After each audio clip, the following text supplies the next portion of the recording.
Chers amis, bonsoir. Salam alaikum. Merci d'être encore présent partout où vous êtes. Merci d'être avec nous. Merci de nous suivre. De Moroni à Paris, à Dzaoudzi, Saint-Denis, Montréal. Vous êtes aussi nombreux à nous suivre depuis Dakar. Que la paix soit sur vous tous. Merci de me faire signe dès que vous êtes en ligne pour que nous puissions ensemble commencer l'émission. Donc, dites-moi si vous me recevez parfaitement bien. Voilà. J'attends de vous. Dites-moi, comme d'habitude, si le son est bon, si la connexion est bonne. Je vois que Boalaraha est déjà là. Asafmo est là aussi. Merci, les amis. Vous êtes déjà une trentaine présents. Nourdine Mravili, toujours fidèle au poste. Merci à toi d'être là. Nourdine, bonsoir. Que la paix soit sur toi. Madi Mama Wissam Nema aussi depuis Saint-Louis, le salam à Saint-Louis, merci d'être présent. Vous êtes déjà un certain nombre à être présents. Donc ce soir, on va essayer de discuter, d'échanger ensemble sur la situation sanitaire du Covid aux Comores.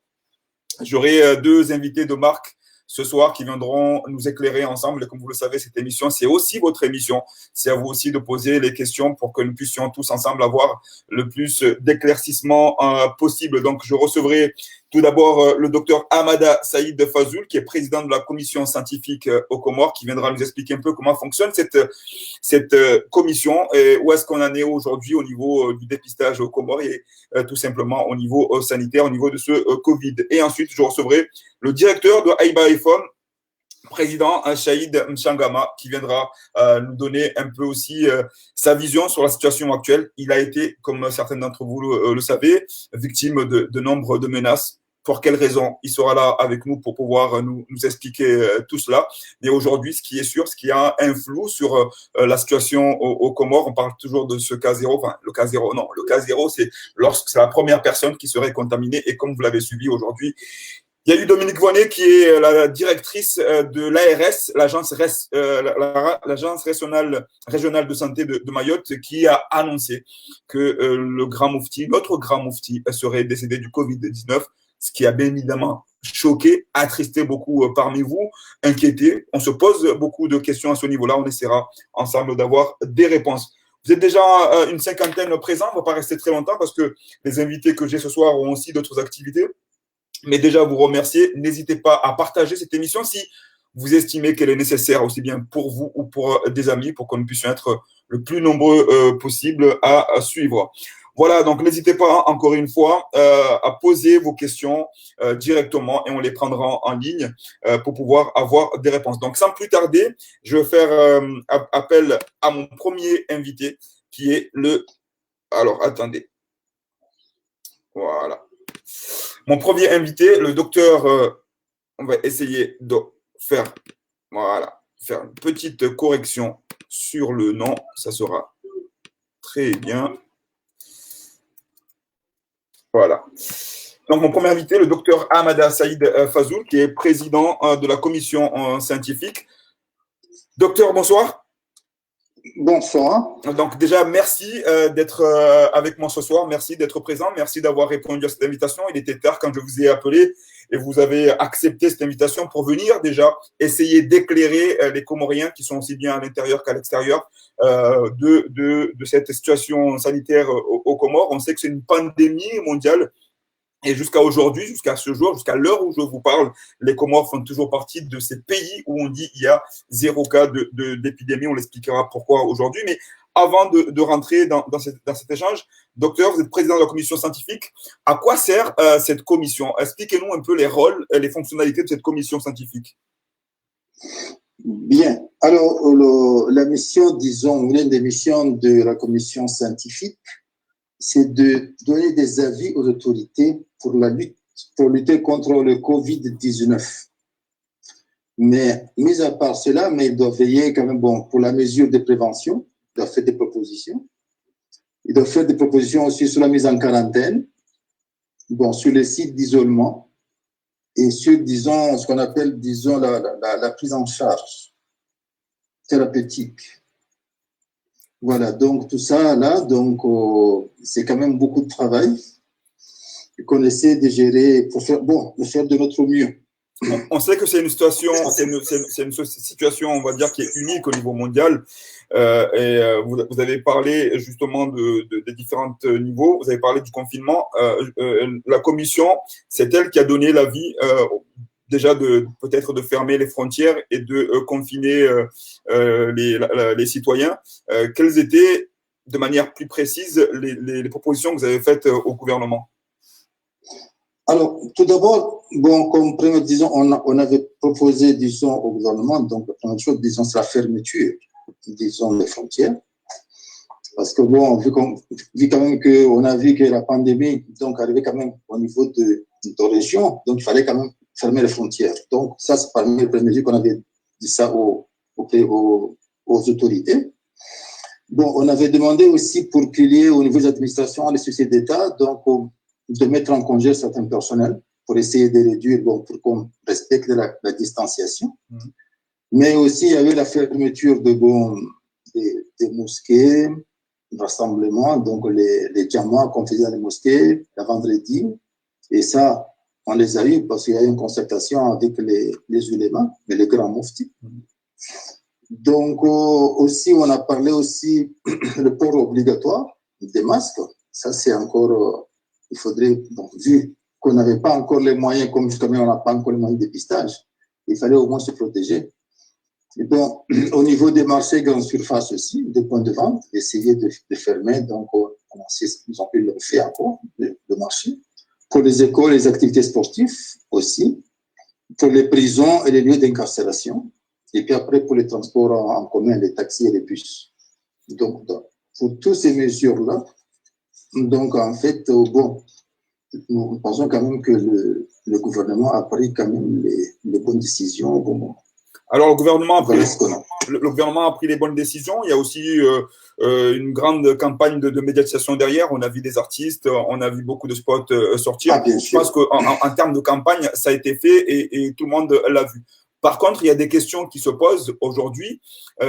Parmi les propositions que vous avez faites, vous venez de le dire, les moyens de dépistage. Aujourd'hui, on a suivi au niveau mondial, il y a le milliardaire chinois qui a apporté un soutien matériel non négligeable aux pays africains, dont les Comores, pour justement essayer de dépister le maximum de personnes, notamment ceux qui présenteraient des symptômes. Où est-ce qu'on en est aujourd'hui, docteur?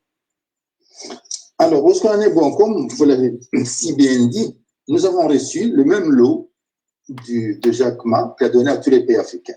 Donc, c'est quoi? Donc, ce sont quand même en fait des amorces. Bon, on est en biologie moléculaire, les gens vont comprendre. Donc, on nous a donné ce qu'il faudrait faire, c'est-à-dire ce qu'on appelle les réactifs. Malheureusement, les Comores, bon, on n'a pas ce qu'on appelle, disons, le PCR en temps réel. On a des PCR classiques, mais alors que celle-ci, c'est un PCR à temps réel, ça, on ne l'a pas. C'est une nouvelle technique.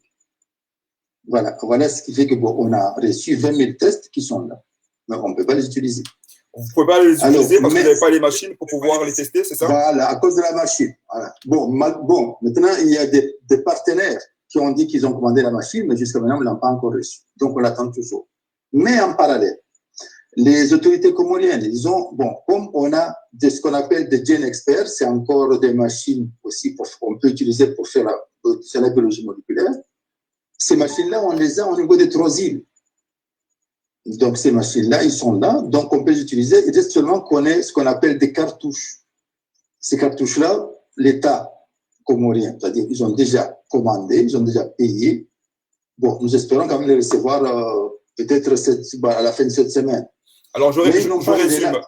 Non, pas parce qu'il y a encore une autre possibilité. Bon, il y a ce qu'on appelle un radis-PCR pour les Coréens. Bon, l'État comorien, bon, il va encore l'avoir, ça viendra aussi. Donc, malheureusement, c'est plus bon. Les trois, c'est-à-dire. J'essaie de résumer pour que les gens qui nous suivent. Mais c'est en cours. J'essaie de résumer pour que les gens qui nous suivent, parce que c'est des termes médicaux qui sont peut-être pas accessibles à tout le monde. Donc, aujourd'hui, le milliardaire chinois a fait don de 20 000 kits de prélèvement pour les Comores. Les prélèvements sont des tests. Oui, des tests. Des tests, mais il faut les lire. Il faut les lire, voilà. Et donc, ce qui manque aujourd'hui, c'est des machines pour les lire et on a trois possibilités. Donc, la première possibilité, c'est ce qu'on appelle un RT-PCR qui donnerait des résultats, on va dire, en temps réel. Ça on l'a pas.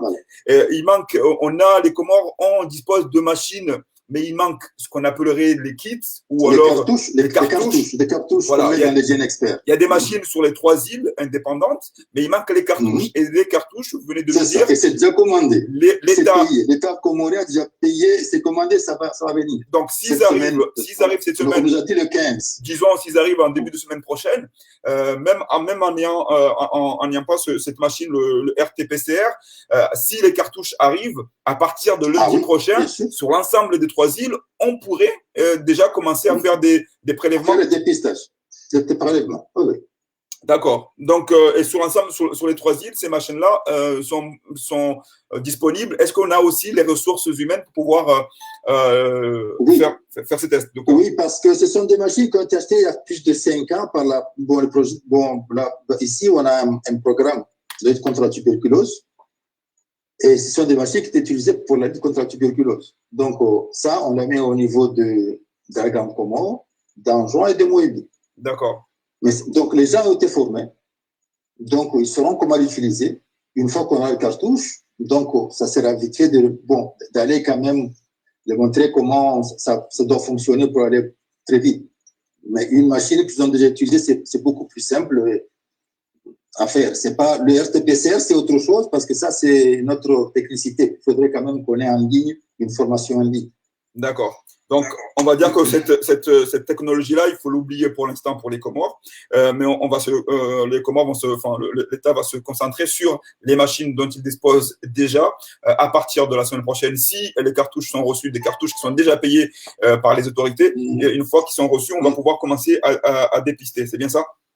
C'est ça. On a commandé pour 1000 tests. Pour 1000 tests, sachant que 1000 cartouches. Voilà, sachant que l'État dispose de ce don de 20 000 réactifs possibles. Alors, la question suivante, docteur, elle réside dans justement cette spéculation par rapport au fait que, les Comores, vous avez dit, vous avez donné des consignes à l'État pour fermer les frontières, pour prendre comme on dit, il vaut mieux prévenir que guérir. Donc, on a fermé les frontières, on a donné des indications, la distanciation, toutes les mesures barrières que nous connaissons tous aujourd'hui et qu'on continuera à les rappeler. Mais est-ce qu'aujourd'hui, en attendant ces tests, est-ce que les hôpitaux, est-ce qu'ils vous font remonter dans cette commission scientifique des cas qui présenteraient, par exemple, des symptômes du Covid-19? Disons que jusqu'à maintenant, en fait, c'est pas le côté scientifique qui gère ça. C'est beaucoup plus au niveau du comité, disons, de prise en charge. Mais là, on travaille en collaboration. Et jusqu'à maintenant, on n'a pas encore eu des cas qui présentent les signes de Covid. Donc, parce que là, il y a une définition des cas qui est connue. Donc, jusqu'à maintenant, on n'a pas encore des cas. On sait qu'en ce moment même, sévit aux Comores l'épidémie de la dengue. La dengue. Et la dengue à quelque chose de près les mêmes symptômes. Enfin, on peut lire, on a lu ici et là qu'ils présentent à peu près les mêmes symptômes qu'on peut trouver dans ce Covid-19. Est-ce que justement il n'y aurait peut-être pas ces similitudes-là? Est-ce que certains pensent qu'on se cache derrière la dengue pour ne pas dire que c'est le Covid? Comment on peut distinguer de manière formelle que certains symptômes appartiennent à la dengue et d'autres au Covid-19, docteur? Alors, là maintenant, c'est seulement une question, il faudrait pouvoir faire un diagnostic différentiel. Alors, là aussi, il faut avoir des tests. Les tests qu'on avait ici, donc ils sont terminés, les tests pour la dengue. Ce sont des tests rapides qu'on utilise. Il ne faut pas oublier que il y avait beaucoup de cas de dengue en juin. Donc, il y a beaucoup de gens qui sont venus, qui ont acheté. Enfin, maintenant, nous sommes encore en train de rentrer en contact avec des fournisseurs pour essayer de se procurer ces tests rapides de dengue pour essayer de faire la différence. Parce que maintenant, si tu as avec les mêmes signes, si on fait un dengue qui est positif ou négatif, on peut savoir de quel côté y aller. Donc on peut dire, voilà, c'est un cas suspect. Mais suspect, maintenant, il faut attendre qu'on puisse quand même faire le test de confirmation. avec nos jeunes experts. Merci encore, docteur, d'être avec nous ce soir. Comme je dis, je ne nous retiendrai pas très longtemps parce que vous êtes en plein boulot. Le ministre des Affaires étrangères, Sophie Lamine, a déclaré ce soir encore à la télévision, selon les informations que j'ai, qu'on est toujours à 0 cas aux Comores. On l'a expliqué du fait qu'on n'a pas de test. Il est intervenu à la télévision pour préciser ça. Par contre, aujourd'hui, peut-être que vous l'avez suivi comme nous, on a la directrice régionale de santé à Mayotte, Dominique Voynet, qui a, on va dire, sorti une bombe médiatique. On parle notamment du secret médical qui serait rompu, qui informe la population que notre grand moufti, qui est décédé le 8 avril dernier, serait décédé du Covid-19. Elle prend comme appui, elle s'appuie sur les radios qui ont été envoyées par le médecin ou les médecins de Moroni pour donner son diagnostic. De un, selon vous, est-ce que c'est dans ses prérogatives de pouvoir donner de telles informations? Est-ce que là, le secret médical, il n'est pas rompu, quel que soit le résultat, si c'est vrai ou si c'est faux? Et de deux, est-ce que d'une manière médicale, avec des simples radios, est-ce qu'on peut donner de manière formelle un diagnostic clair, précis sur le Covid-19? Bon, moi d'abord, moi j'ai eu l'occasion de rencontrer, de travailler avec docteur Voynet. Donc pour un médecin, moi ça m'a vraiment surpris. Que médecin puisse quand même, disons, de secret médical, ça m'a vraiment surpris. Autre chose, il a blasphémé. Parce que pour moi, c'est comme quand on touche quand même le grand moufti chez nous, c'est comme si on touchait le pape pour les chrétiens. Et des choses qui sont mentionnées ne sont pas bien fondées. Le troisième point, avec un scanner, on peut poser le diagnostic du Covid-19. OK. Maintenant, je ne sais pas, c'est un scanner, c'est un radio, ça, je ne sais pas. Mais de toute façon, je pense que ce ne sont pas des choses. Non, c'est une bombe médiatique. Pourquoi il l'a fait, ça, je ne sais pas. Mais donc, voilà ce que je peux dire sur le cas de Dominique Voynet. Merci, docteur, encore une fois, d'avoir été présent avec moi ce soir, d'avoir répondu à mes questions, pour nous avoir éclairé sur cette situation sanitaire, notamment au niveau des tests. Et on espère que les éléments qui manquent pour pouvoir commencer à dépister les personnes qui représenteraient des symptômes arriveront prochainement, afin d'avoir peut-être ensuite une vision à court, moyen terme par rapport, parce que là, les Comoriens sont confinés par rapport à ce déconfinement. Peut-être une dernière question justement sur ce déconfinement. Aujourd'hui, certaines voix s'élèvent, même si elles sont de manière timide, qui disent, bon, s'il n'y a pas de cas avérés, quelle va être la démarche? Quels sont les conseils que vous donnerez à l'État pour commencer un déconfinement, sachant que nous allons rentrer dans un mois qui est très, très important aux Comores et de manière générale à tous les musulmans, qui est le mois du Ramadan, qui sera suivi de l'Aïd, et on connaît l'importance de cette Eid-là. Vous, est-ce qu'au niveau du comité scientifique, c'est quelque chose qui avait déjà commencé à discuter par rapport au déconfinement, ou vous attendez d'abord la réception de ces cartouches pour pouvoir ensuite peut-être donner un avis? Voilà, en fait, vous avez bien répondu. Vous avez posé la question, vous avez donné la réponse. Nous, sur le plan scientifique, on attend d'abord faire les tests, et c'est après les tests qu'on va pouvoir quand même, disons, formuler des recommandations au niveau des autorités. Très bien. Merci encore, docteur Saïd Fazoul, d'avoir été avec moi ce soir. Merci et très bonne continuation à vous. Merci à vous tous. Merci. Et bonne soirée. Merci, docteur. Merci. Voilà, les amis, on a suivi le docteur Ahmada Saïd Fazoul, qui a exceptionnellement est venu aujourd'hui nous donner quelques réponses concernant les interrogations qu'on se pose, et j'espère qu'on aura l'occasion de le recevoir ensuite une fois que ces fameuses cartouches seront arrivées à Moroni et que les tests auront commencé, qui viendra ici. Ensuite, on va pouvoir échanger. Je ne sais pas à l'heure actuelle comment les autorités vont pouvoir annoncer, puisque, comme vous le savez, chaque pays, par rapport à l'OMS, doit annoncer s'il y a des cas, s'il y a des suspicions ou s'il y a même des décès à ce niveau-là. Et c'est sur ces différents sujets que je vais maintenant accueillir mon deuxième invité, sur lequel on va pouvoir aussi échanger. Vous êtes très nombreux à nous suivre. N'hésitez pas à poser vos questions et on pourra ensuite intervenir.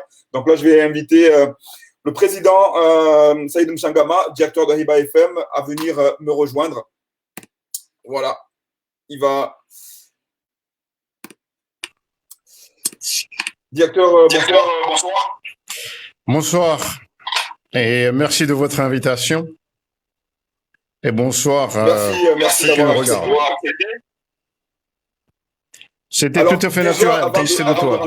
rentrer Merci. Alors, avant de rentrer dans le vif du sujet et de venir échanger et débattre, je voudrais qu'on s'arrête un instant sur l'actualité du jour et l'actualité qui nous concerne particulièrement, à savoir ces menaces que vous aurez reçues quelques heures depuis aussi autour par rapport au fait que vous voulez alerter la population considère comme étant un lanceur d'alerte. Vous avez toujours pas vendu pouvoir alerter. Vous alertez régulièrement les consommateurs par rapport à votre association. D'autres médias du côté public qui essayent de dites-nous d'où viennent ces menaces et pourquoi. Bon, des menaces. Dans un pays comme ça, en tout cas, moi, j'en reçois assez souvent que, par exemple, le sujet d'un certain nombre de l'actualité, ça peut être, on parle d'un sujet économique ou parfois il y a eu, je me souviens, des fois où j'ai été arrêté pour peut-être pas avec ce régime. Parce qu'on a parlé de gens qui, il y avait des sociétés, par exemple la Colas ou des choses comme ça. Bon, je ne m'en formalise pas. Aujourd'hui, si je me suis exprimé, c'est parce que j'ai reçu en soi quelque chose, un message qui m'a fait tiquer parce que c'est venu d'un journaliste qui, lui, ne m'a pas menacé spécifiquement, lui expressément, qui a attenté à ma vie. Mais quand je vois un journaliste qui dit à un autre journaliste, on lui envoie un SMS, et lui dit des choses qu'un journaliste ne dirait pas à un autre en disant, on va agir, ceci, ce n'est pas acceptable, alors qu'il y a une mission, je me dis, qu'est-ce qui se passe? Bien sûr, les jours passés, on appelle mes enfants, on m'envoie des messages perso sur on vous fera ceci ou cela. Tout ça, je pense qu'il y a beaucoup qui savent que je le reçois, ça n'est pas un problème des menaces, mais je pense que l'atmosphère commence à être un peu viciée et j'ai voulu l'exprimer aussi, y compris par rapport à la presse, à la liberté d'exercer. Haïba FM, c'est un média public que je dirais de proximité et qui est citoyen et qui agace parce que nous refusons de faire de la politique au sens où on le fait.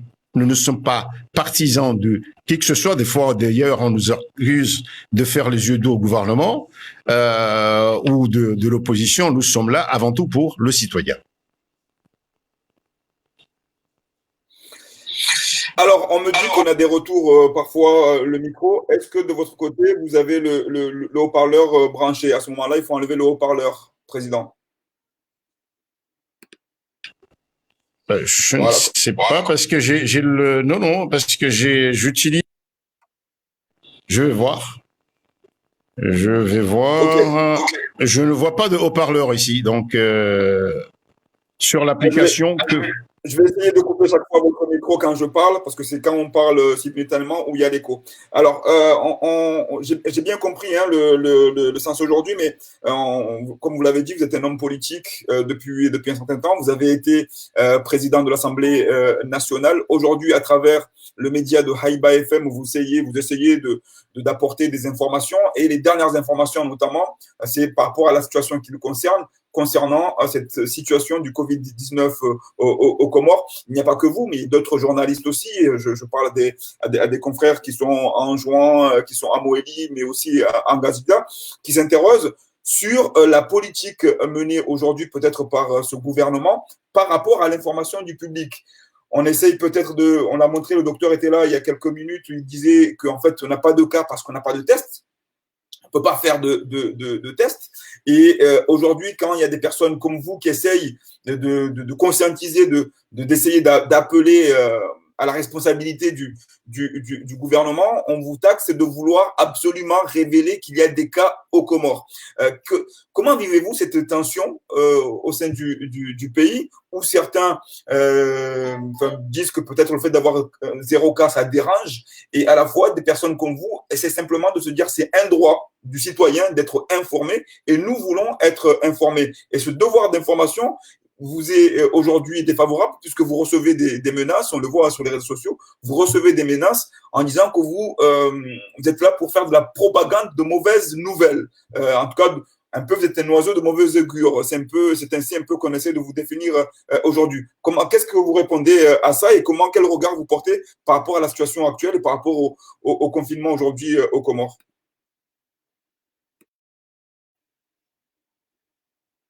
J'ai plus de son, président. Qu'il faut être, vous m'entendez là? Bon, qu'il faut être de très mauvaise foi pour le dire, ou particulièrement con, C-O-N-S.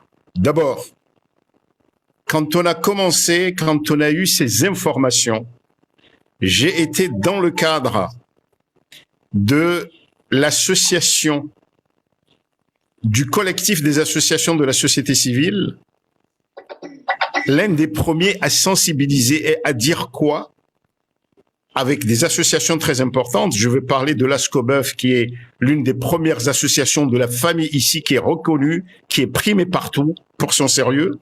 Nous avons dit, nous militons pour 0 cas aux Comores. Nous étions les premiers à aller dans les marchés avant même que le gouvernement ne commence à exprimer une stratégie quelconque pour nous protéger nous-mêmes. Il s'agit de nos vies. Pour dire les mesures barrières, nous avons été les premiers à en parler. Et d'ailleurs, je défie quiconque d'aller trouver un média aux Comores qui parle autant des mesures barrières, de la sensibilisation, que Haïba FM. Je rappelle que c'est Haïba qui, plusieurs fois, est intervenu pour dire qu'il y a des fake news, que c'était faux. Quand il y a eu le cas de Samba, quand il y a eu d'autres cas, justement parce que nous sommes là pour une information responsable.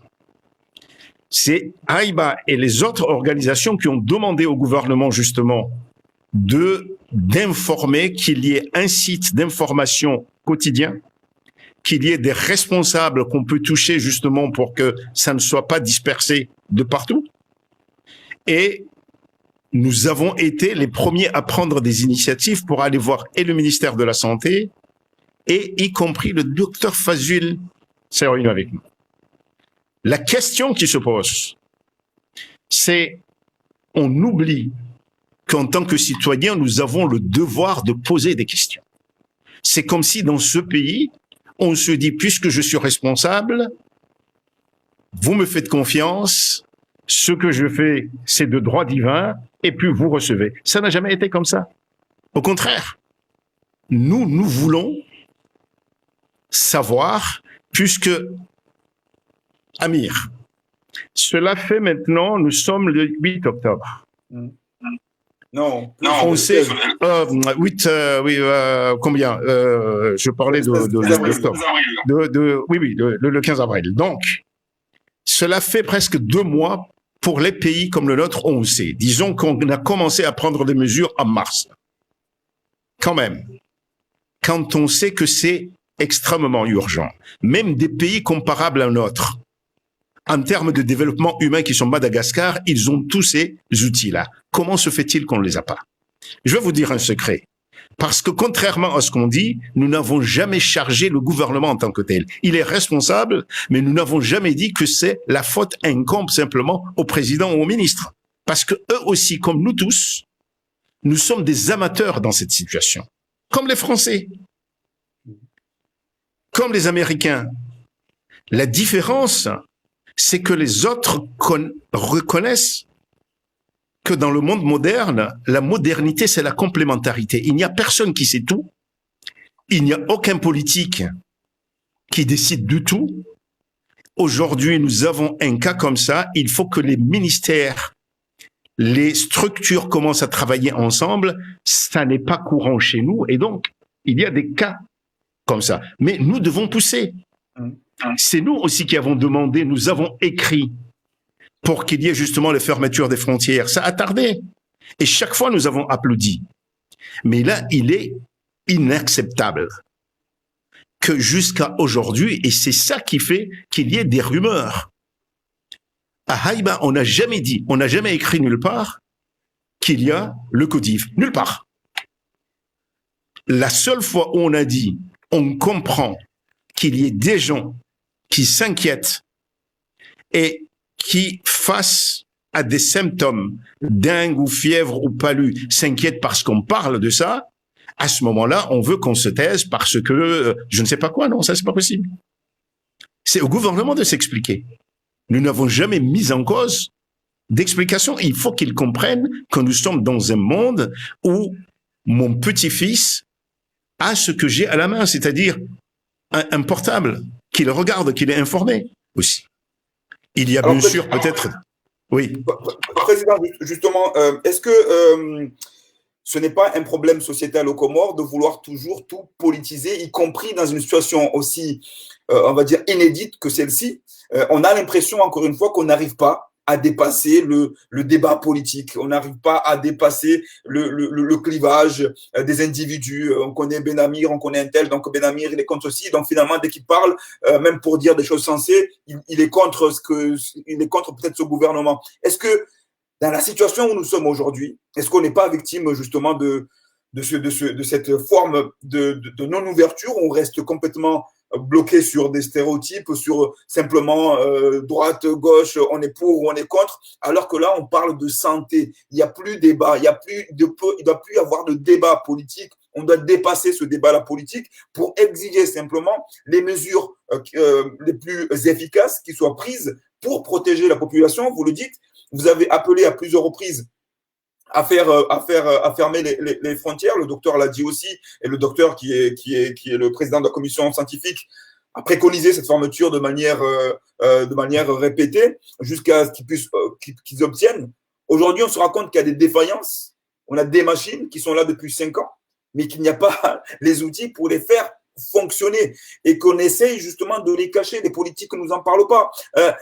Est-ce qu'on n'est pas victime justement de ça? Est-ce que c'est pas un problème de politique, de vouloir politiser, de voir comme Changama, en fait, c'est peut-être un opposant et donc même ce qu'il dit est juste, il faut qu'on le fasse taire, absolument taire. Et certains aussi de nos auditeurs, de nos concitoyens qui peuvent soutenir à raison ou à tort ce régime, restent complètement sourds et aveugles en se disant oui, on a 0 cas, on a 0 cas, on a 0 cas.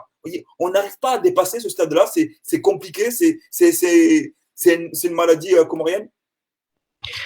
Écoutez, je vais expliquer une chose parce que je pense que la société civile s'est comportée ici de manière admirable. Pour une fois, on a eu une situation où la société civile, dans toute son étendue, tout le monde s'est retrouvé pour dire c'est notre problème.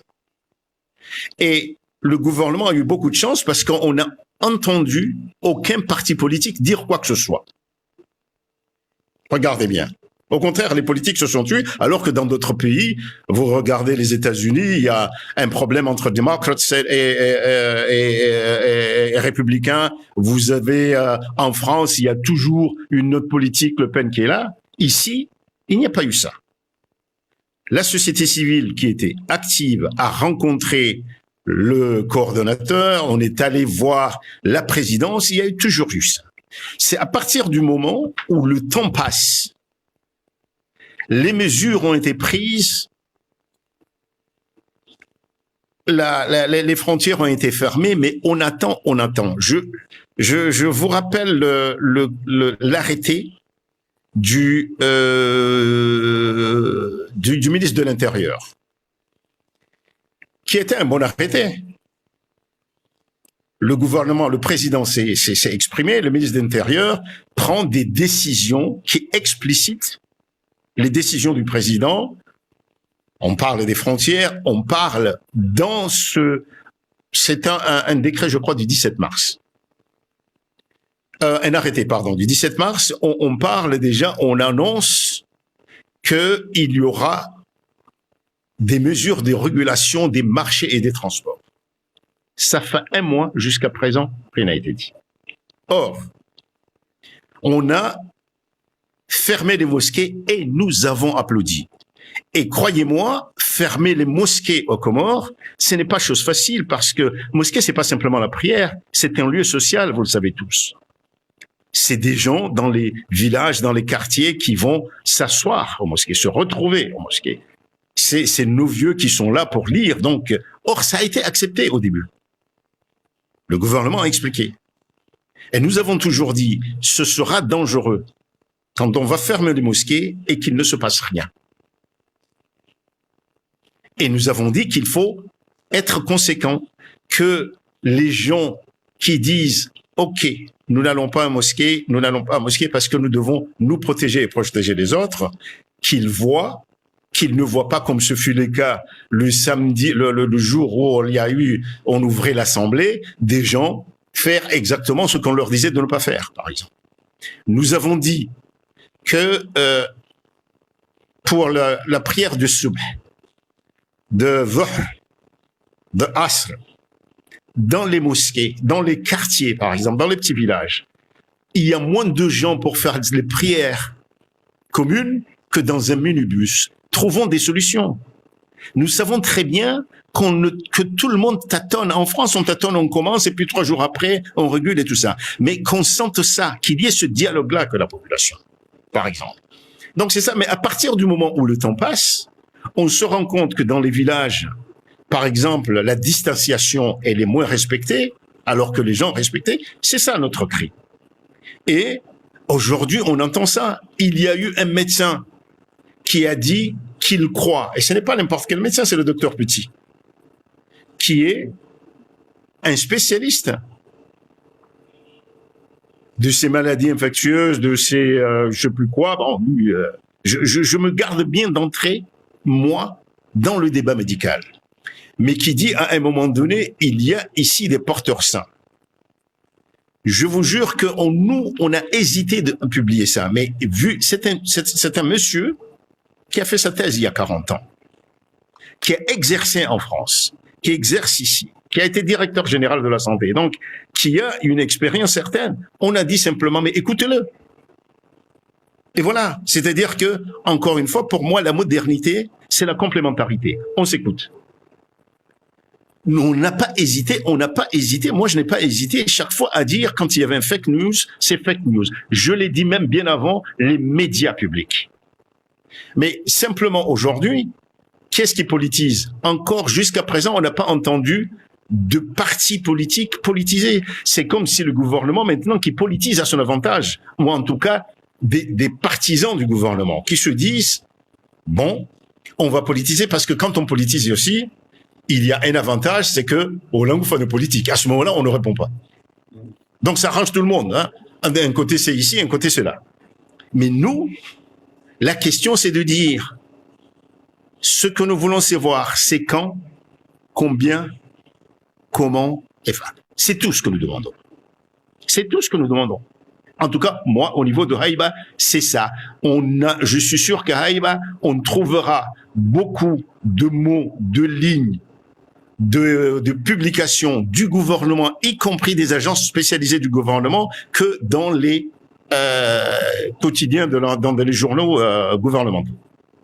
Merci, Président. Alors, comme vous le dites, il y a eu beaucoup d'annonces qui ont été, d'annonces. Vous avez beaucoup œuvré pour essayer d'avoir une certaine vérité. On voit les questions que les internautes posent ici, que peut-être on nous cacherait des choses, mais je pense que le docteur Fazoul est intervenu tout à l'heure et on comprend pourquoi, en fait, on nous cache des choses ou on nous dit rien. C'est parce qu'en réalité, on n'a pas aujourd'hui les moyens de faire quoi que ce soit.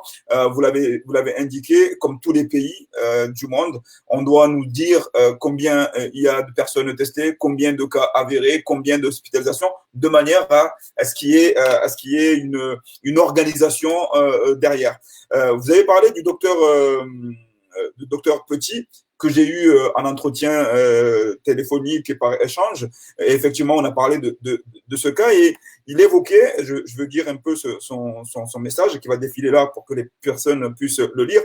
Je me permets de vous rappeler que j'ai écrit Alors, qu'est-ce qu'il me dit? Je me permets de vous rappeler que j'ai écrit et sorti 4 documents concernant le coronavirus, et ce depuis le 24 mars. J'ai indiqué qu'il est à nos portes. J'ai donné mon avis sur la chloroquine comme traitement, connaissant la molécule, puisque j'ai fait ma thèse il y a 40 ans sur le paludisme aux Comores. J'ai par la suite proposé aux autorités une stratégie de prise en charge du coronavirus dans les 3 îles, et j'ai donné mon avis sur la virulence, sur l'inhibiteur de la virulence en termes de signes cliniques de ce virus. Voici les propos du docteur Petit, qui est un des spécialistes qui connaît un peu les pandémies, les épidémies. Donc, il a parlé, mais aujourd'hui, quand je l'ai proposé de venir échanger à ce niveau-là avec nous, comme on l'a fait un peu avec le docteur Vazoul, lui aussi, on le taxe peut-être d'être un oiseau de mauvaise augure, et qu'on essaye lui-même se dire, je n'ai plus envie de rentrer dans ce débat-là parce qu'on va peut-être m'indexer, alors que moi, je n'apporte que le message d'un scientifique, d'un médecin qui essaye de protéger ses concitoyens. Il m'a dit, voilà, j'aime mon pays, j'ai envie de servir mon pays, et j'ai envie de donner à mon pays la science qui est la mienne, que Dieu m'a donnée, pour pouvoir essayer de la protéger au mieux. Et il se retrouve aujourd'hui presque mis sur le banc des accusés. C'est ça la problématique que nous avons aujourd'hui dans notre pays. Docteur Petit, c'est un bon médecin, brillant. Il a plus de 70 ans, il ne brigue pas un poste.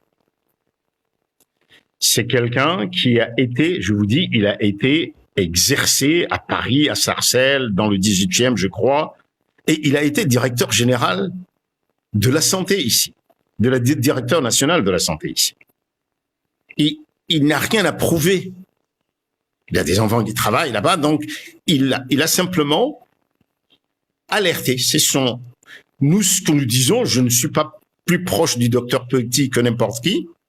D'ailleurs, on a même hésité quand j'ai eu, parce que ça n'est pas vrai, même ceux qui sont au gouvernement, généralement, ils envoient à Haïba les documents et tout, parce qu'ils savent qu'on essaie de les traiter le plus sérieusement possible. Mais ce que nous disons, moi, je ne dis pas que le docteur Petit a raison, je dis discutez. La question aujourd'hui, et c'est ce qui s'est passé hier aussi, c'est que comme on n'a pas ces instruments-là, et on ne dit pas pourquoi il y a depuis 2 mois, on n'a pas ces instruments-là, mais on pouvait le dire. Mais à qui la faute? Il y a quelqu'un qui a merdé quelque part. Un service où on a mis du temps à commander ou je ne sais pas quoi. Ça, ce n'est pas possible. Ce n'est pas parce que les Comores sont les Comores qu'on nous fait de Corée, de Chine, une discrimination à la livraison. C'est pas vrai. Bon, maintenant, il y a des problèmes, mais là aussi, on pourrait trouver des solutions. Bon. Donc, nous avons dit simplement le docteur Petit, et là, ça n'a fait pas... Alors, nous n'avons même pas beaucoup insisté, nous avons dit, il y a docteur Petit qui est là. Bon. Il y a des gens qui murmurent sur il y a tel problème, peut-être le coronavirus. On l'a même pas écrit, nous. Parce que ce que nous voulons, c'est des faits. C'est hier, effectivement, nous avons eu une alerte à l'hôpital d'Omné et on a dit notre devoir en tant que journaliste, en tant que média, c'est de dire cette alerte. Et qu'est-ce que nous avons dit? Nous avons dit, il y a un malade qui a des problèmes respiratoires. On ne peut pas, et je maintiens à El Marouf, on ne peut pas le prendre. Et j'ai insisté, nous ne disons pas qu'il a un coronavirus, mais effectivement, ça fait peur parce qu'il n'y a pas d'appareil aujourd'hui pour analyser. Alors, s'il y a des gens aujourd'hui, des médecins ou tout ça qui sont tellement forts, nos prix Nobel, qui peuvent dire même de loin, il n'a pas ça, bravo. Bravo, bravo, bravo. Mais quand on répond, si vous avez vu le communiqué numéro 5 ou 6, parce qu'on a dit qu'on allait démentir Mchangama, les Denkons et tout ça, qu'est-ce qu'on dit? On a dit oui. Ce patient-là, effectivement, a des problèmes respiratoires. Au début, on essaie de dire qu'il n'était pas question d'El Marouf, mais dans le communiqué, on dit « Ah, il n'a pas été accepté à El Marouf parce qu'on est en train de désinfecter. » et peut-être que si on désinfecte, on le prendra.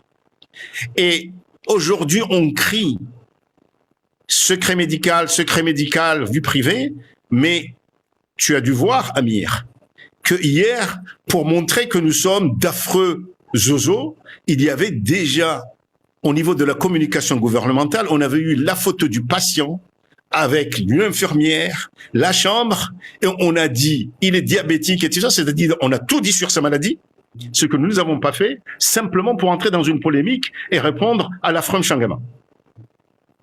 Alors que nous n'avons rien dit là-dessus.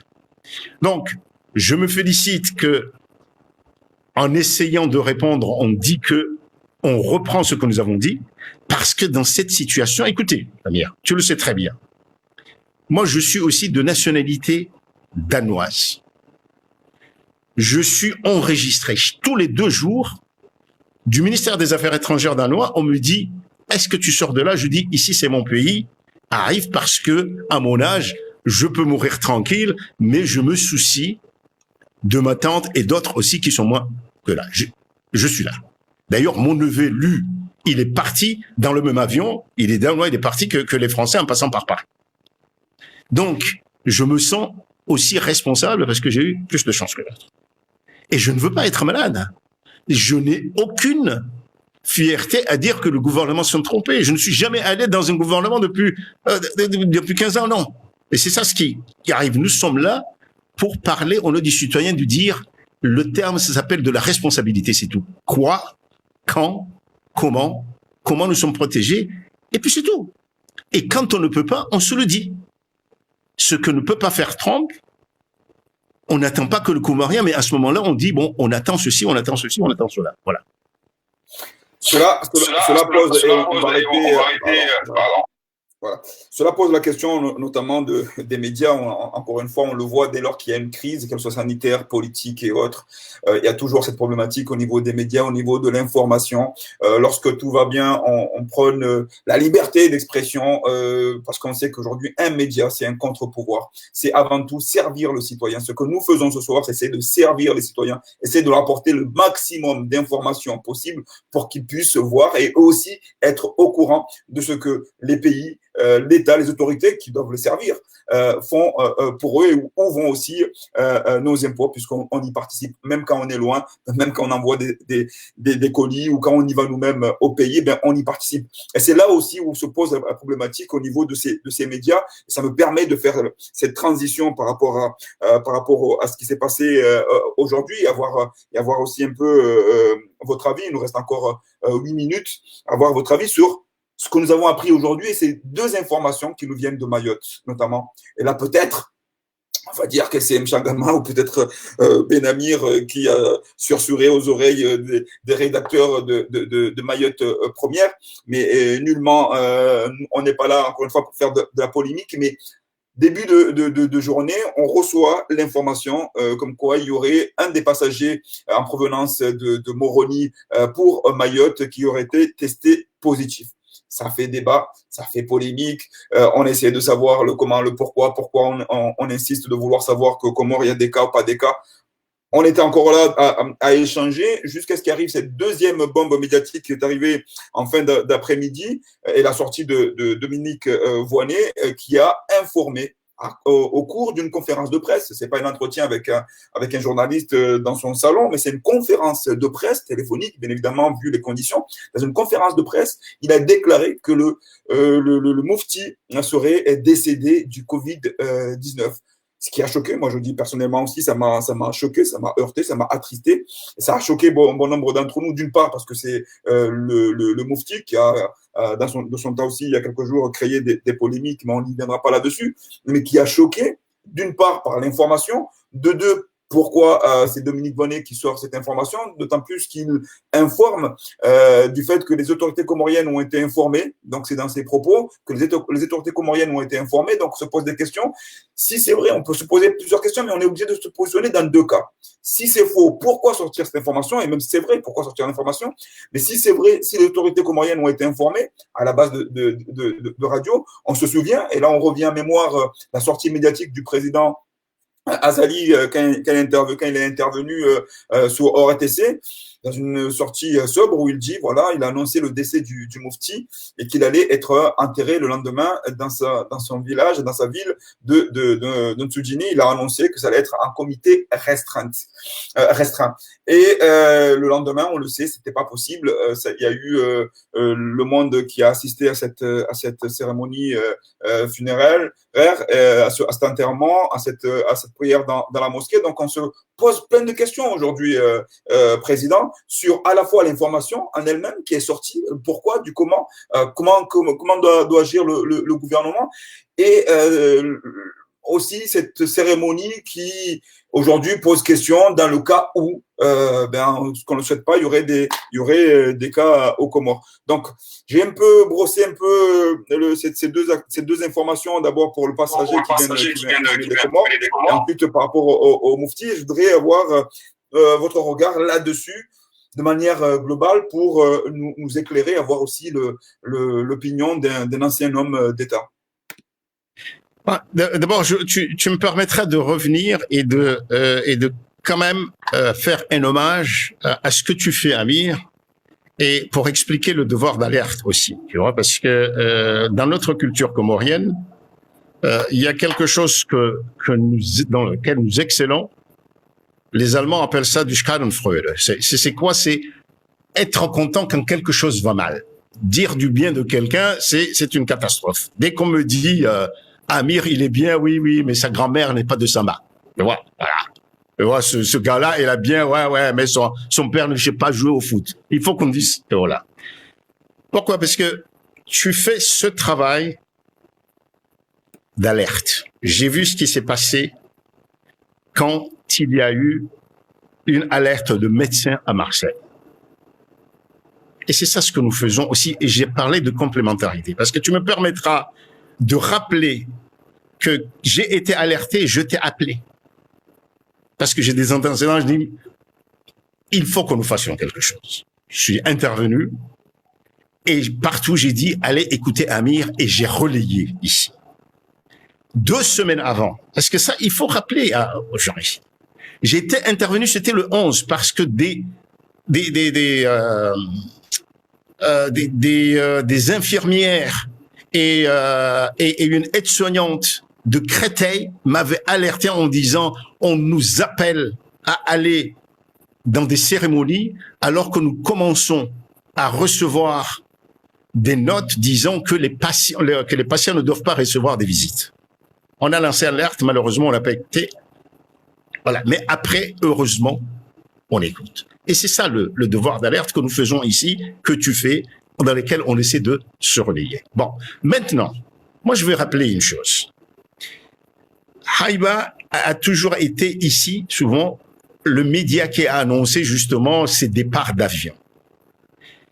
Et je me souviens pour le départ en France, on a dit, j'ai vu même des gens ici en disant, et si vous demandiez aux Français qu'à l'arrivée à Roissy, vous vous entendiez, quel que soit ce qui se passe là-bas, pour qu'il y ait des contrôles. Parce que ça nous permettrait de savoir, comme ça, d'avoir une idée du taux, est-ce qu'il y a vraiment ou pas. Parce que si ça se fait à Mayotte, ce sera toujours politique. Ni vous, ni moi ne le croirons. Voilà. Donc, tu te souviendras qu'après le voyage, l'arrivée là-bas, les gens sont passés comme une lettre à la poste à Roissy. À Haïba, on a publié un post en disant à Paris, d'ironie, parce que tout le monde est passé, il n'y a rien eu. Bon. Aujourd'hui, Président, il faut peut-être préciser aussi les deux cas. Pourquoi à Paris, il n'y a pas eu de contrôle, et pourquoi à Mayotte, il y a eu des contrôles. Juste préciser, c'est qu'aujourd'hui, ici en France, en métropole, on va dire pour ceux qui vivent dans les DOM, en France, aujourd'hui, on est passé au stade 3 depuis très très longtemps, et on considère que la population est largement atteinte, ou en tout cas en contact avec le Covid. Et donc, dès lors qu'il y a des personnes qui arrivent, on ne les met plus en quarantaine, ils sont en quarantaine chez eux. Et donc, c'est dès lors qu'on a un symptôme qu'ils doivent aller. Je fais juste une précision. Et à Mayotte, ils sont encore dans un stade où il n'y a pas encore énormément de cas avérés et ils essayent encore une fois de faire des quarantaines. Ceci n'excuse en rien. Je voulais juste faire cette petite parenthèse pour expliquer pourquoi dans un cas, il n'y a pas eu de test, il n'y a pas eu de mise en quarantaine une fois à CDG, et pourquoi dans l'autre, il y a eu une mise en quarantaine.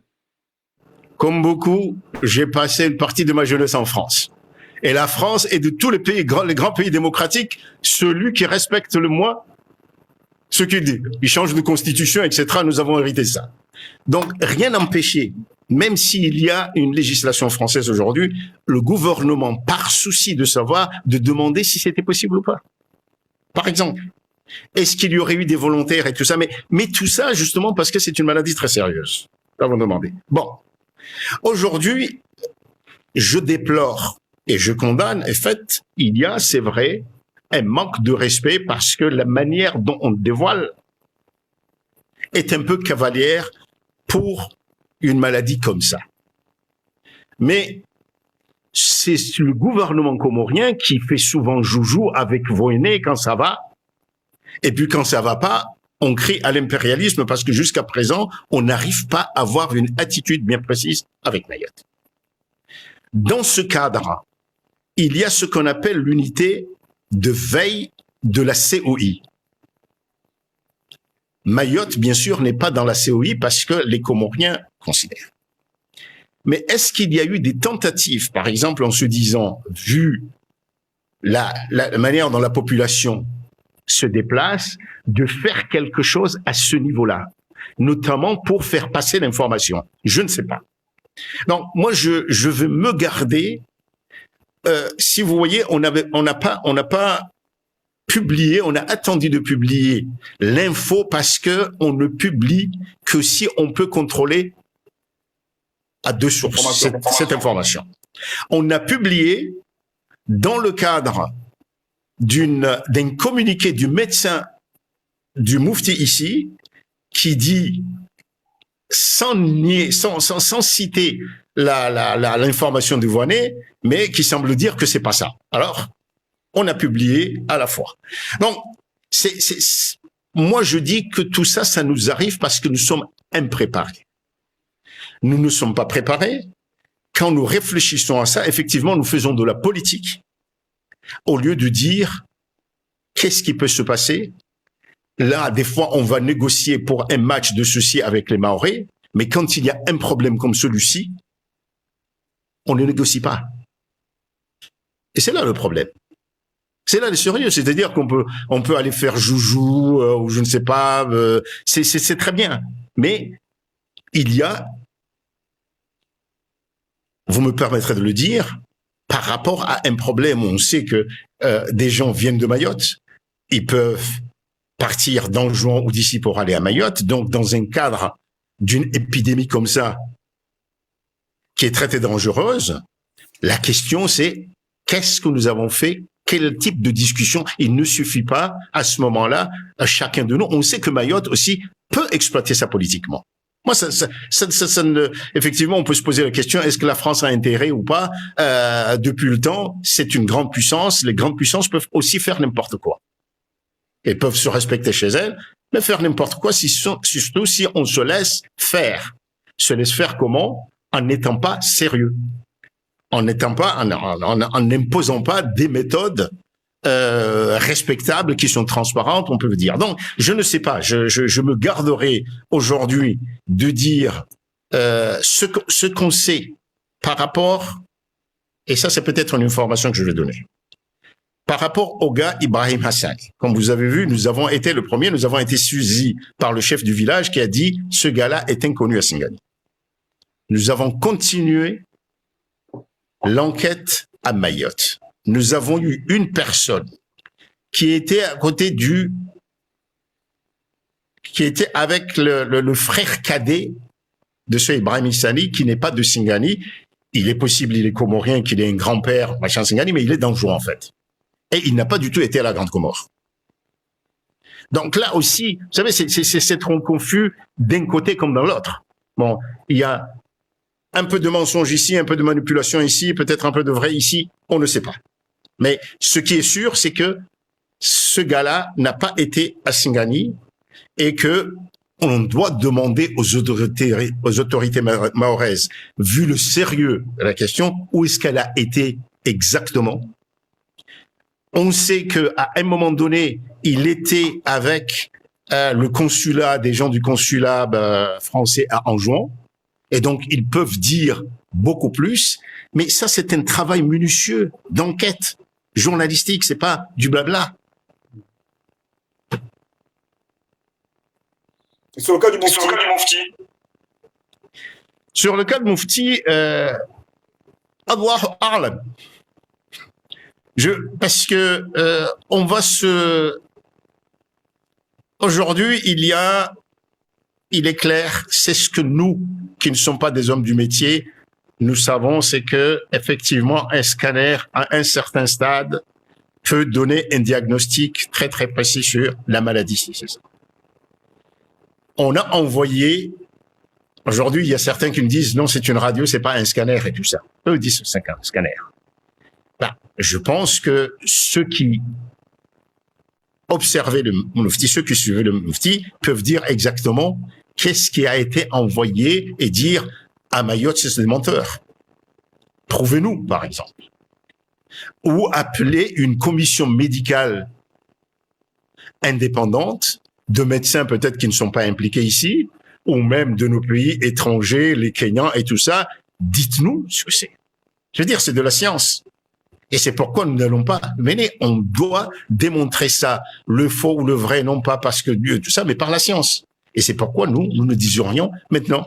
Et si les Français maintiennent, eh bien, les Français, il y a une certaine des institutions en France dont on sait que ce sont des gens jurés qui ne peuvent pas dire, parce que maintenant les Français ne peuvent pas dire, on l'a dit, maintenant on le protège, le secret médical. Ils l'ont déjà à un niveau très très officiel. La directrice de l'agence régionale de la santé, ancienne ministre, qui est là, l'a dit. Donc ils peuvent plus dire, ça engage l'État français. Ils peuvent plus dire, maintenant on peut plus rien dire.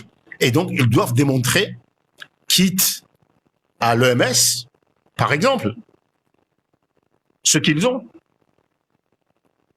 Est-ce que, Président, est-ce que c'est pas un incident diplomatique qui, on va dire, qui nécessiterait la convocation, par exemple, de l'ambassadeur de France? On a vu ce qui s'est passé en France, pas plus tard que de 3 jours, où l'ambassadeur chinois a été convoqué par le ministère des Affaires étrangères parce que, justement, il indexait la manière de fonctionner de la France par rapport à la Chine, etc., qui était mineur. Mais cet ambassadeur a quand même été convoqué pour une mise en garde par rapport à cette sortie de Madame Dominique Voynet sur une information qui, aujourd'hui, vous venez de le dire, peut être vérifiée de X manière, soit avec une commission indépendante de médecins, soit les Comores peuvent communiquer derrière en disant voilà, on dément ou alors on confirme, peu importe, mais en tout cas, il doit y avoir une réaction derrière. Mais est-ce qu'il ne doit pas y avoir aussi une réaction diplomatique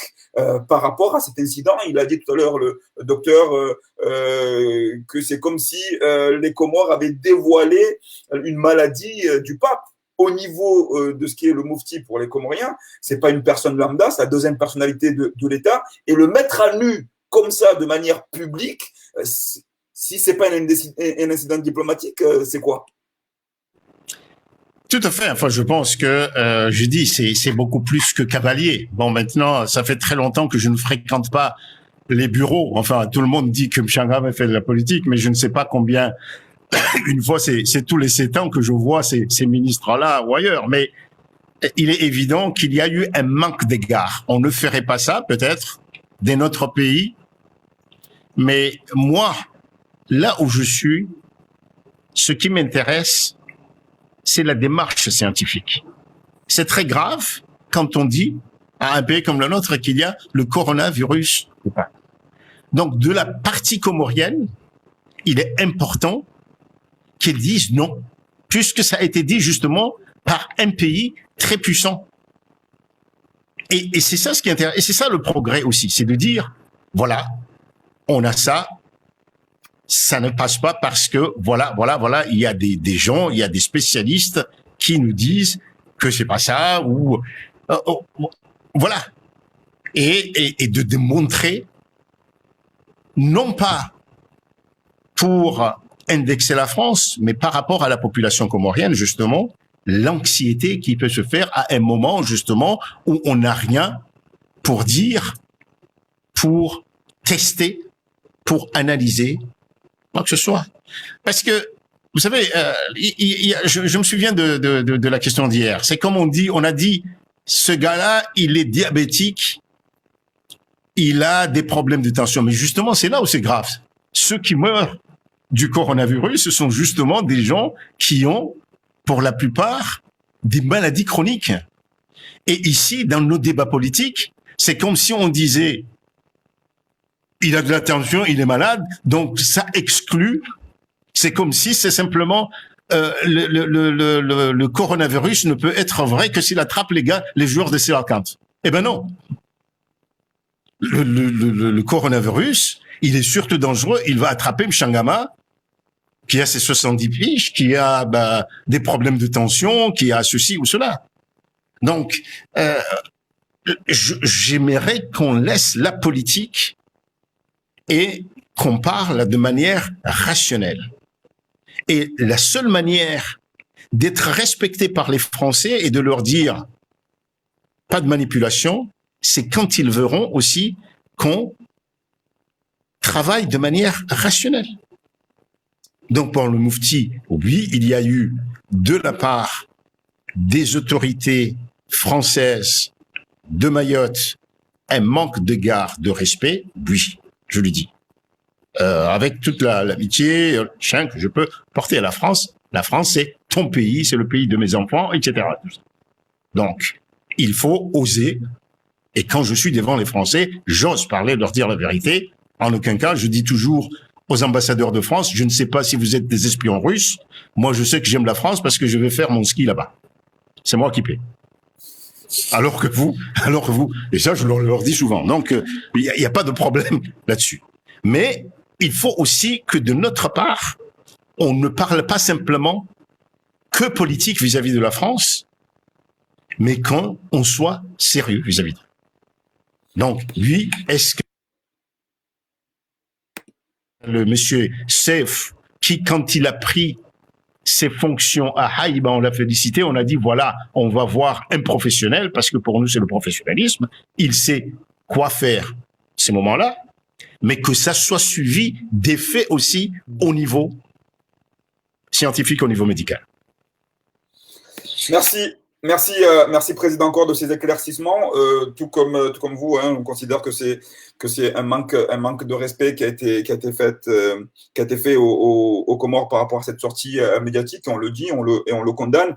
Je sais que une petite question qui revient souvent, notamment, et avant de clôturer notre émission de ce soir, justement, si on fait un petit marche en arrière de quelques semaines, de quelques mois derrière, lorsqu'il y a eu le premier cas de Covid à Mayotte, est-ce que ça n'aurait pas été, on va dire, judicieux, c'est politique bien évidemment, mais est-ce que ça n'aurait pas été judicieux de pouvoir considérer, dès lors qu'on sait qu'on a encore des défaillances dans les 3 îles indépendantes, de considérer en termes politiques, de dire, dès lors qu'on a détecté un cas à Mayotte, ben on a un cas aux Comores, et à ce moment-là, peut-être que le débat aurait été déjà clos?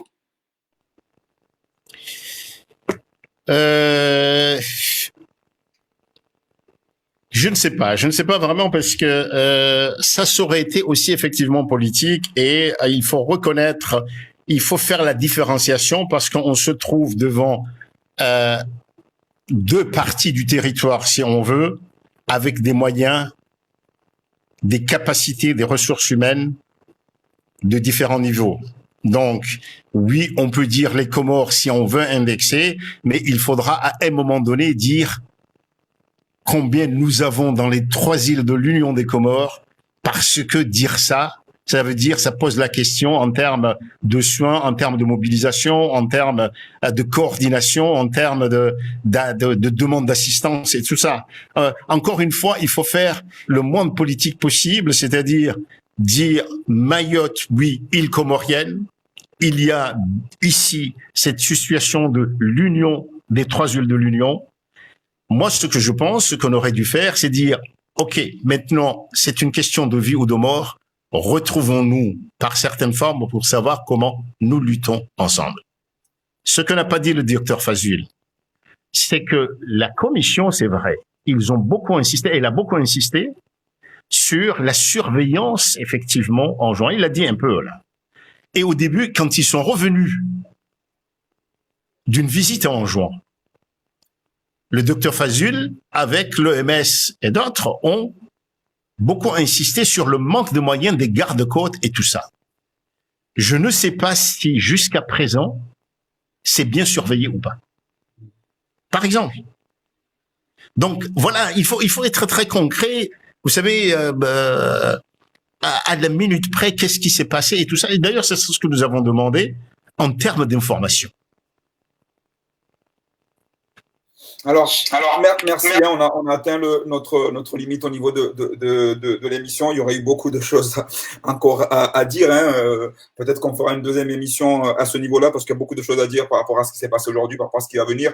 J'aurai l'occasion de recevoir des associations qui luttent, qui veulent mener, qui ont déjà anticipé cette épidémie aux Comores. Bien sûr, on ne souhaite nullement qu'il y ait épidémie aux Comores, mais qui ont déjà anticipé, qui ont lancé des alertes, qui ont commencé à collecter des fonds et des moyens pour pouvoir venir donner des moyens à la population de pouvoir se défendre, à la fois des gels hydrauliques, des masques. Donc, on fera une émission où on va inviter ces associations qui vont venir s'exprimer ici pour à la fois sensibiliser, à la fois appeler à l'aide, à la solidarité collective pour pouvoir justement donner les moyens à nos villes, à nos villages de pouvoir lutter contre cette épidémie et de pouvoir sortir le plus rapidement possible avec le moins, nous l'espérons, de séquelles. Il y a aussi des questions politiques qu'on aurait pu aborder, notamment avec l'annonce du président Emmanuel Macron quand il a annoncé l'effacement de la dette au niveau des pays africains. Est-ce qu'aujourd'hui, certains pays, et je pense notamment aux Comores, voudront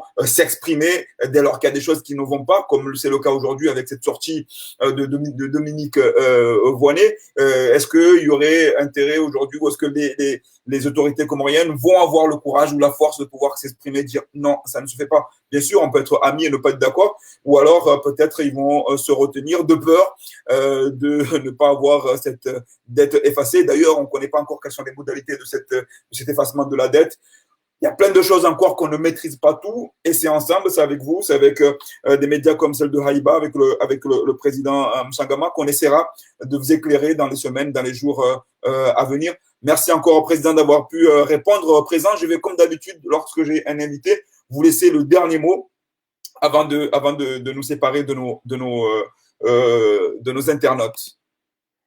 Le dernier mot, ce sera éclairer, dire qu'il y a des médecins comoriens là-bas, des infirmières, du personnel médical qui essaient de faire un travail formidable. On sait que la diaspora est là-bas, fait vivre le pays ici. Mais aujourd'hui, de plus en plus, ce ne sera pas des chèques de Western Union, mais ce sera pas du savoir-faire. Et je vous jure que quand une infirmière, quand un médecin là-bas envoie un protocole de prise en charge, envoie une information parce qu'il travaille et il a cette expérience-là, nous la passons à des médecins ici qui ne sont pas encore qui ne se trouvent pas encore devant cette situation-là, et ça sert beaucoup. Donc, des crises comme ça aussi sont des occasions de revoir les relations au sein de la diaspora, dans tous les pays aujourd'hui. Je pense que l'approche par métier, ça tu le sais, on en discute beaucoup, Amir, aujourd'hui, qu'il y ait des échanges professionnels, qu'on dépasse un peu le village, parce qu'on est là. C'est toujours le village. Aujourd'hui, j'ai vu en tout petit, mais ça donne beaucoup d'espoir, des médecins qui sont là, je ne veux pas citer de noms, des infirmières, des aides-soignantes, des techniciens de laboratoire qui sont organisés dans un groupe, la Solidarité. Ils ont même écrit au président Azali qui les a répondu. Mais ces échanges-là sont importants. C'est important. On a créé ce groupe-là et il faut que vous retrouviez. Et donc, merci à vous qui nous éclairez aussi.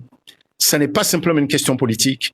On est dans un monde aujourd'hui, un monde de savoir, et vous êtes dans un pays de savoir. Il faut échanger sur ça. Un peu moins de politique et beaucoup de travail concret, comme ce que tu fais. Ça fait 10 années. Maintenant, je viens de découvrir cette application. Eh bien, c'est très bien. J'ai appris d'Amir. Tu passeras le bonjour à ton père. Tu diras que tu m'as appris quelque chose aujourd'hui. C'est parfait, Président. Merci encore d'avoir été avec moi ce soir. Et ainsi, je me remercie aussi le docteur Fazoul qui était là en début d'émission. Merci encore à vous tous et toutes d'être aussi nombreux à nous suivre et relayer encore l'information. Nous devons, à notre échelle, quel que soit le nombre de personnes qu'on peut toucher, mais à notre échelle, essayer d'informer au maximum et d'échanger, bien sûr, avec tout le respect qu'on se doit, mais essayer d'échanger, d'éclairer et de nous apporter assistance mutuelle. Que la paix soit sur vous, toutes et tous. Merci, Président. Merci à tous depuis Moroni, depuis Marseille, depuis Paris, depuis partout. Soyez en paix et à très bientôt sur encore une émission de Ça a dit quoi. On recevra des associations comme Act Together qui vont venir nous expliquer leur mission prochaine au pays. Merci et à bientôt. Merci, Président.